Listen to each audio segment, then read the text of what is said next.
Hello guys, good morning, सुप्रभात और नमस्कार। आप सभी का बहुत बहुत स्वागत है इस सेशन में और हमारे YouTube channel your GK library पर। गाइस, आज है 19 मार्च 2021 और दिन है शुक्रवार और हम देखेंगे 19 मार्च का करंट अफेयर। तो चलिए जल्दी से स्टार्ट करते हैं। सबसे पहले हम देखेंगे, जैसे कि डेली देखते हैं, मार्च महीने के महत्वपूर्ण दिवस, सभी इंपॉर्टेंट डेज। और इस वीडियो की पीडीएफ आपको हमारे टेलीग्राम चैनल योर जी की लाइब्रेरी पर मिल जाएगी, तो आप वहाँ से डाउनलोड कर सकते हैं।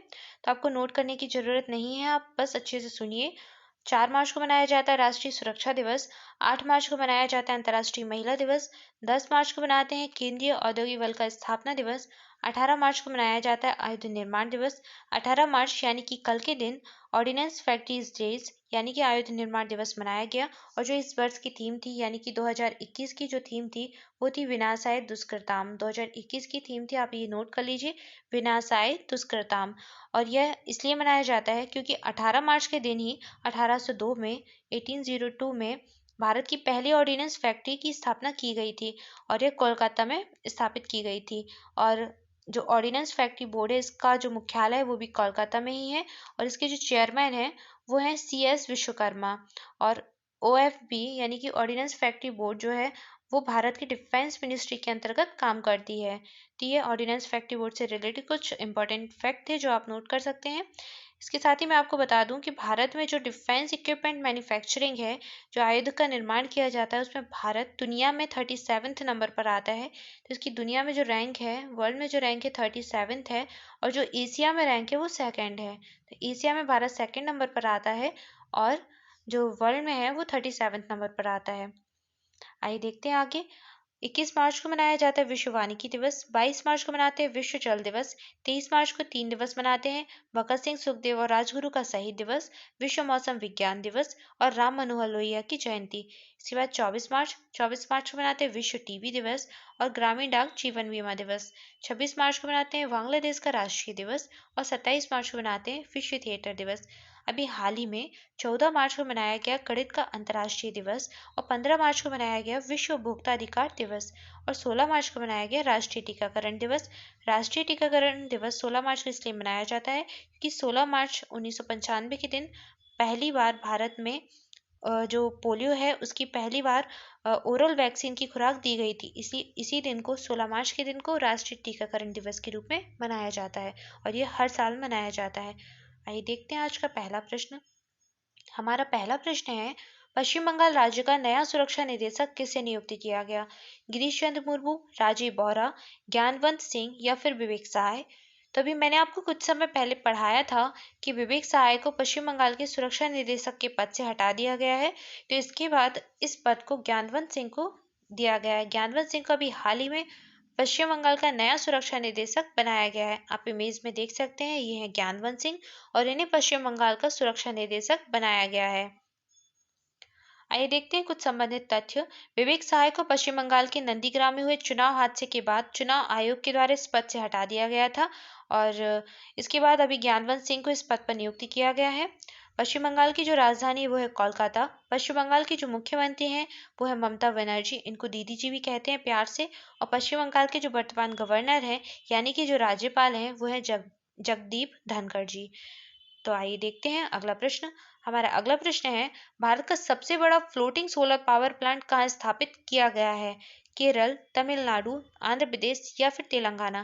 तो इस प्रश्न का सही उत्तर है तेलंगाना। तेलंगाना राज्य में भारत का सबसे बड़ा फ्लोटिंग सोलर पावर प्लांट अभी स्थापित किया गया है और यह तेलंगाना राज्य के पेदापल्ली जिले के रामागुंडम में स्थापित किया गया है। इसकी स्थापना के बाद से यहाँ पर बिजली की जो क्षमता है उसमें वृद्धि हो जाएगी और इसे तेलंगाना राज्य में नेशनल थर्मल पावर कॉरपोरेशन यानी कि NTPC लिमिटेड की सहायता से स्थापित किया गया है।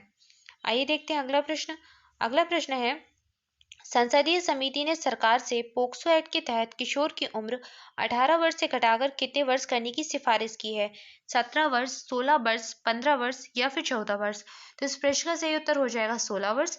संसदीय समिति ने पोक्सो एक्ट के तहत किशोर की उम्र 18 वर्ष से घटाकर 16 वर्ष करने की सिफारिश की है और ऐसा इसलिए किया गया है क्योंकि इस समिति ने पाया कि जो अपराध होते हैं, पोक्सो एक्ट के तहत जो अपराध होते हैं, उनमें जो नाबालिग पकड़े जाते हैं उनकी उम्र बहुत कम होती है।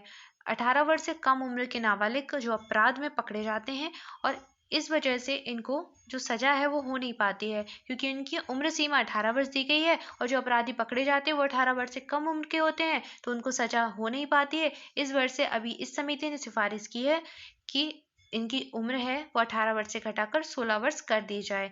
और कांग्रेस सांसद आनंद शर्मा की अध्यक्षता वाली गृह मामलों की एक स्थायी समिति है, उसने अपनी रिपोर्ट अभी राज्यसभा को सौंपी है। आइए देखते हैं अगला प्रश्न। हमारा अगला प्रश्न है, निम्न में से किसने पटियाला में चल रहे 24वीं federation cup senior athletic championship में महिलाओं की 100 मीटर की दौड़ में स्वर्ण पदक जीता? दुती चंद्र, हिमा दास, धनलक्ष्मी या फिर पीटी उषा? तभी हाल ही में धनलक्ष्मी ने 100 मीटर की दौड़ में स्वर्ण पदक जीता है और इन्होंने दुती चंद को पछाड़ते हुए यह पदक हासिल किया है। तो दुती चंद सेकंड रैंक पर आई हैं और धनलक्ष्मी को स्वर्ण पदक मिला है 24वें federation cup senior athletic championship में। तो यहाँ पर वही फैक्ट लिखे हैं जो मैंने आपको बताया है। धनलक्ष्मी ने फाइनल दौड़ में 11 मिनट 39 सेकंड के समय को पूरा किया और वह पहले स्थान पर आई, और दुती चंद ने 11 मिनट 58 सेकंड में अपनी रेस को पूरा किया और वह दूसरे स्थान पर आई। तो यह था इससे संबंधित कुछ तथ्य।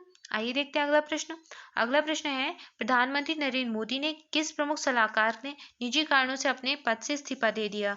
राहुल सचदेवा, अनिल त्यागी, प्रमोद सिन्हा या फिर पीके मिश्रा? तो प्रधानमंत्री नरेंद्र मोदी के जो प्रमुख सलाहकार थे वो थे पीके मिश्रा, और इन्होंने अभी अपने पद से इस्तीफा दे दिया है निजी कारणों का हवाला देते हुए। तो इस प्रश्न का सही उत्तर हो जाएगा पीके सिन्हा। आइए देखते हैं अगला प्रश्न। हमारा अगला प्रश्न है, विश्व वायु गुणवत्ता 2020 की रिपोर्ट के अनुसार विश्व में सबसे प्रदूषित राजधानी निम्न में से कौन बन गई है? दिल्ली, बीजिंग, काठमांडू या फिर मॉस्को?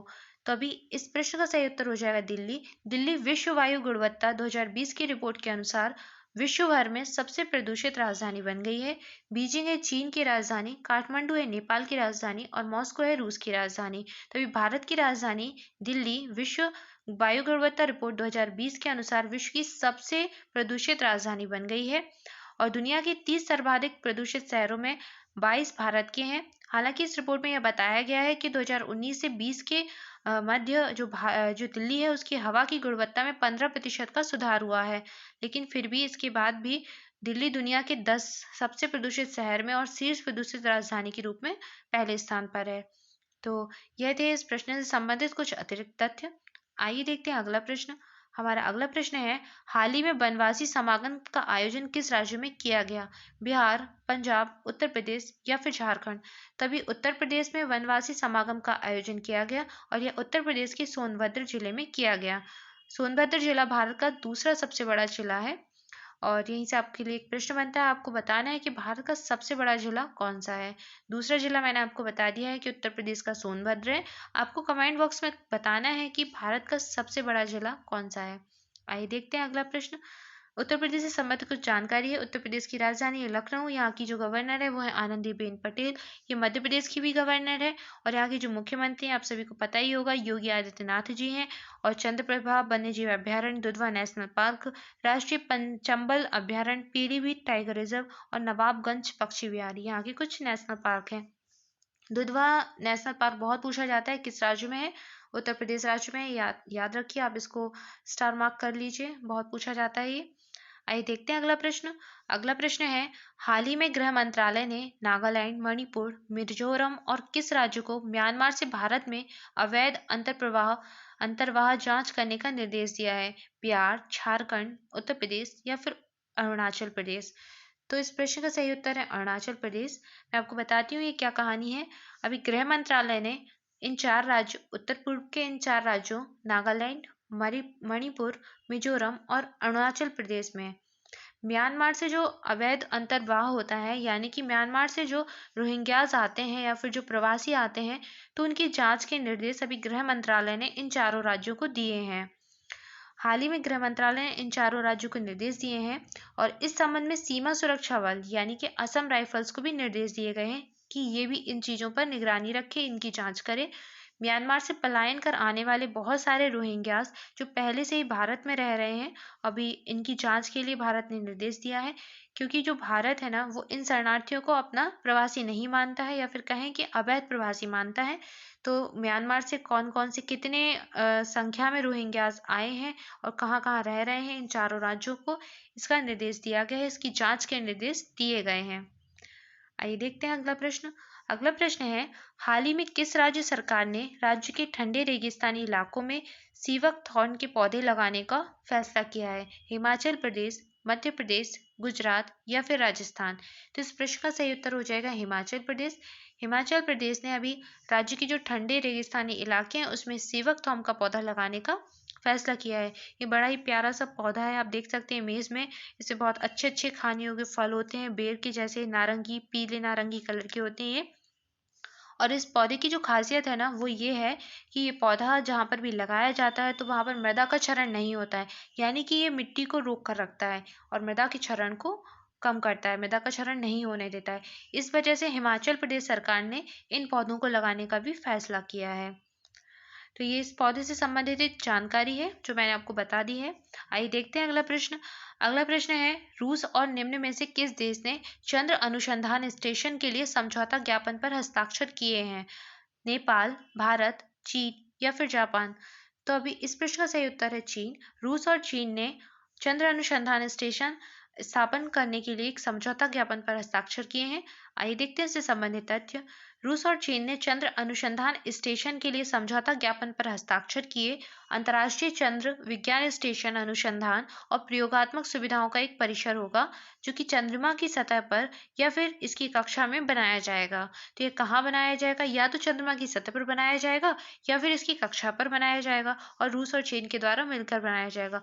और इसका उद्देश्य यही है कि यहाँ पर बहुत सारे जो उद्देश्य जो अनुसंधान है वो किए जा सके, बहुत सारे विषयों पर, बहुत सारी चीज़ों पर अनुसंधान किए जा सके, इसलिए इस परिसर का या फिर इस स्टेशन का निर्माण किया जा रहा है रूस और चीन के साथ।